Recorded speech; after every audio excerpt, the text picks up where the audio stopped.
Chair recognizes Representative Townsend.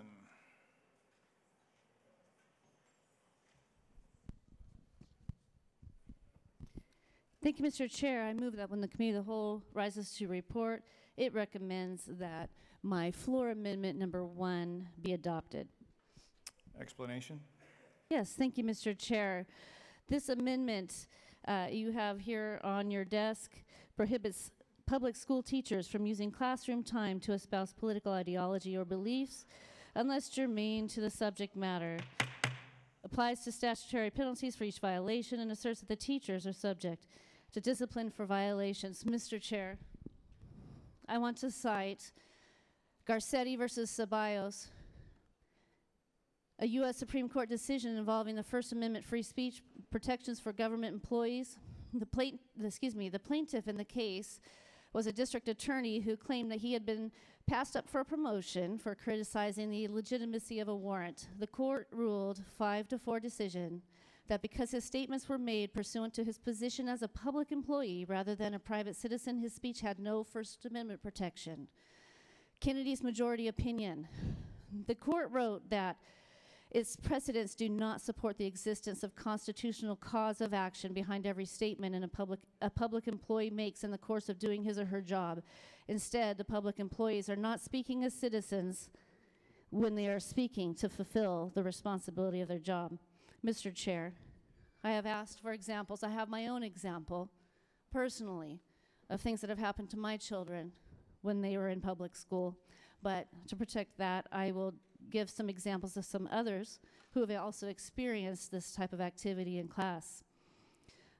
Jennifer Leon Hill says, I have a high school teacher I subbed for on 420 who wore a Red for Ed button and was parading through the classroom with other teachers wearing Red for Ed shirts while I was teaching, chanting and cheering, disrupting class. Apparently they were all out of their rooms with subs, but on campus making signs on the field. When I asked the kids what that was all about, of course I knew, they said their teachers are getting ready for the strike tomorrow. I asked what strike, and they said, for more pay because Arizona government doesn't pay enough. I was shocked as I spoke to every class, and they all said the same thing. I have another example from Rick Allen Fields, let me back up, from Carrie Gresco. When my daughter, now in graduate school, was in 4th grade, her teacher sent her home with an assignment to write a persuasive letter to John McCain to not drill for oil in ANWR. We quashed that idea. After that, later that year, the same teacher put her in timeout for a whole day for writing on her plain yellow pencil. Everyone had to have the same material so that they could all be equal, no pencils from home. And it happened to be the day that George W. Bush was elected. They told her she couldn't be a part of the community because she wanted to be different. We have other examples, but this was the most liberal that we had to deal with. She's a conservative after 4 years at ASU. Mr. Chair, it is of my opinion that teachers do not have a First Amendment right to espouse their personal political or religious beliefs or lack thereof. And I believe that it is time, far beyond time, that we rein in this activity and the actions of persuading children who, it's been shown, do not at a young age know the distinction between opinion and fact when being talked to by an adult. It is far beyond time that we rein in the indoctrination of our children in the public school system. I have been contacted by teacher, by parent after teacher, saying this has gone on long enough. Mr. Chair, I urge my colleagues to adopt this amendment. However, I understand what happens to the budget if this gets put on here and not in the Senate. I understand that this would slow down the budget process. Nevertheless, I think it's important to be said. And if not this year, then next year. Enough is enough. Majority Leader. Thank you, Mr. Chairman. I rise in opposition to the Townsend number 2 floor amendment. I do empathize with the frustration of sometimes school activities getting a little carried away and being disruptive to other parts of our lives, but I don't believe that this serves the values of which we're trying to do in this bill as a whole, and I would ask the members to oppose it. Chair recognizes Representative Clark. Okay, the board's clear. Representative Townsend, closing comments? Thank you, Mr. Chair. I'm glad that Representative Clark brought that up. I would point you to Statute 15511, Section J. That's already in statute. For each violation of this section, the court may impose a civil penalty not to exceed $5,000 plus any amount of misused funds subtracted from the school. So it is already against the law. And the fine is already $5,000. State ARS 15511 says you cannot use school time. And I hope this is an education in and of itself, just having this conversation, because I bet you a lot of people don't know about this statute, that they are actually breaking the law. I would be willing to bet that they didn't know this. And I hope that from this point on they learn. ARS 15-511, you cannot use school time and resources to influence an election. If you do, it's already a $5,000 fine. This particular amendment says we are looking for a way to enforce it, because at this moment it hasn't been enforced, as you all well know. This allows the legislature to compel the Attorney General to actually investigate it. If I am the only one in this entire state, if I am the only one in this entire state that cares about our statute enough to say that it needs to be enforced, I am proud to stand here and say, I believe in the rule of law. There is a reason we have 15-511, and I stand by it, even if I have to stand alone. And with that, I recommend my colleagues to join me. I understand if you don't. Chair recognizes Representative Blanc. I know we're having a good time here, but Representative Townsend, please move your floor amendment number 3. Mr. Chair, I move that my floor amendment number 3 do pass. Excuse me, be adopted. And you care to comment? Thank you, Mr. Chair. The Townsend floor amendment number 3 prohibits public schools from ceasing operations or otherwise closing a school during scheduled regular school hours, approved to meet the necessary number of days of student instruction unless specified criteria are met.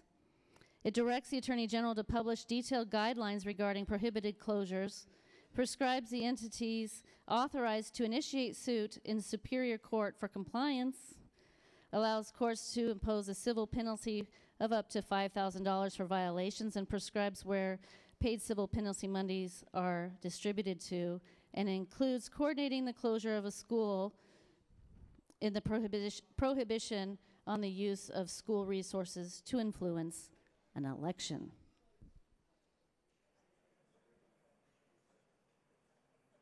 You're done? All right. Chair recognizes Majority Leader Allen. Thank you, Mr. Chairman. I rise in opposition of the Townsend 3 amendment. Earlier I said that sometimes you can make predictions on how things are going to turn out, and I think this is one of them, and I don't think this is helpful to the bill, and I would ask that the members would oppose it. Thank you. All right, members. Question before you.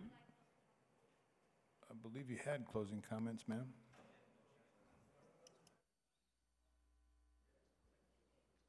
Beg your pardon, that was on number 2. I'm on number 3. Closing comments, Madam Townsend. Thank you, Mr. Chair. I will try to address everything that just got brought up. I believe I have 10 minutes, is that correct? For closing comments? 5. 5, Okay. ma'am. I want to just say the sponsor gets 10, but we'll check on that.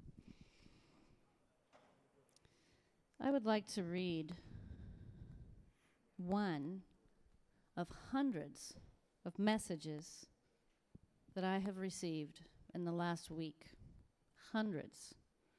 From teachers, from parents, and a handful from students. Hello, I am a high school senior in the Dysart School District, and we have been out of school due to teacher strike. And I am more stressed out than ever, and so are my fellow seniors. My biggest concern is the whole school year cluster of a mess and graduation, life after graduation. We are currently being told that graduation will still be held on May 22nd because everything is paid for, and we would have to return back to school to make up the days that the teachers weren't there, and they will hold our diplomas from us. Now this comes in between the trip my military boyfriend has been planning with me since September.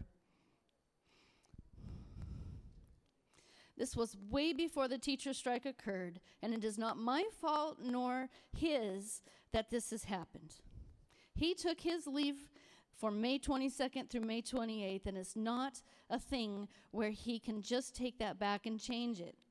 So now he is down $2,000 and nothing is refundable.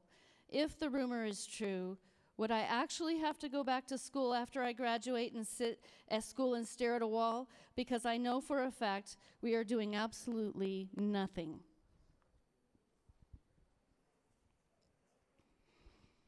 I have always supported teachers my whole life. My father is a teacher, a very well-respected and renowned teacher from his town where I grew up.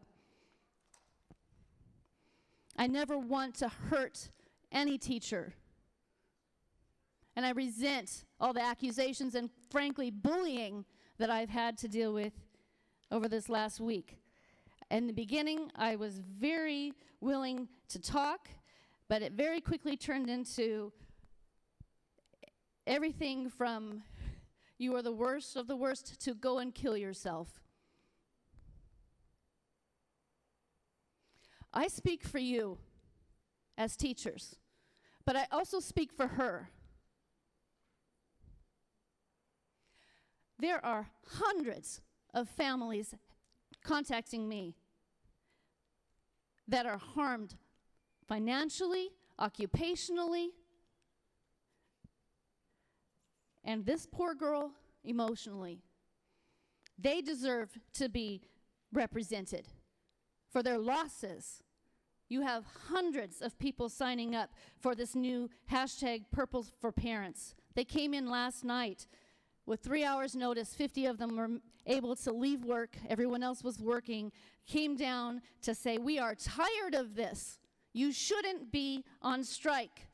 You call in and say you're going to be out, and then when a substitute teacher signs up, you wait till the next morning when the day of the school district starts, and you call in again and cancel the substitute, so there won't be a substitute teacher, so there won't be enough teachers there, enough bodies there for it to be safe.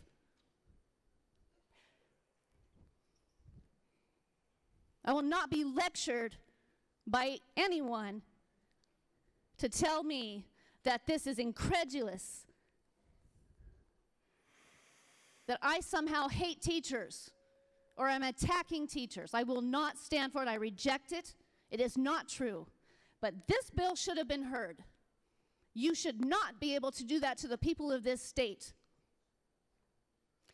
Because you want funding. I get it. I watch how the funding happens down here. I see it, and I understand. But you don't get to hurt the people of this state, because I represent them as well. And I will do everything I can to make sure that their losses are recouped. And with that, I urge support of this amendment. Members, the question before you is